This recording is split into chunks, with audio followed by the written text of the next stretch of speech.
Hi guys. Welcome to PDF.co. Today we will show you a basic comparison between Google Translate and PDF.co web API. You can see the link of the article in the description box below. Come and check out PDF.co for more info. We have here a sample English language document, and we will translate this into German language. So, let's begin. Let me show you first the Google Translate. Kindly click on the Documents button. Next, add the documents you'd like to be translated.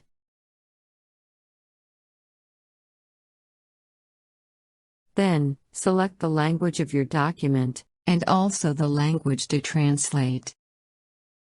After adding the languages, click on the Translate button to send a request. Once the request was successful, click on the Download Translation button to view the output.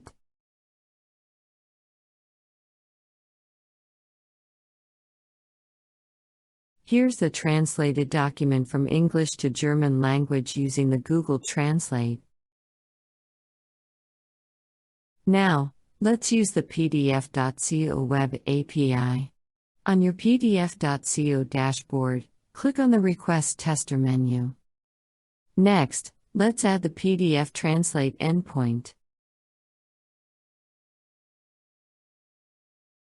Then, input the source file. Now, let's set up the parameters. For your name param, type in your desired output file name.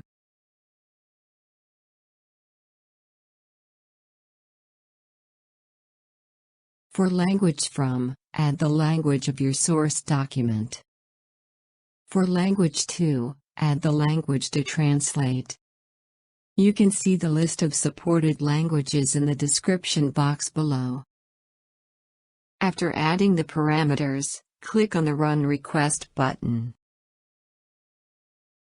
Once the request was successful, click on the URL to view the output, or directly download the output file.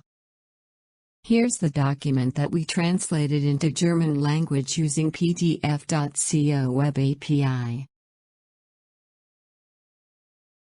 We have a lot of tutorials that you can check on our PDF.co website, or visit on our YouTube channel. And don't forget to hit the subscribe button and click the notification bell icon. Thank you for watching.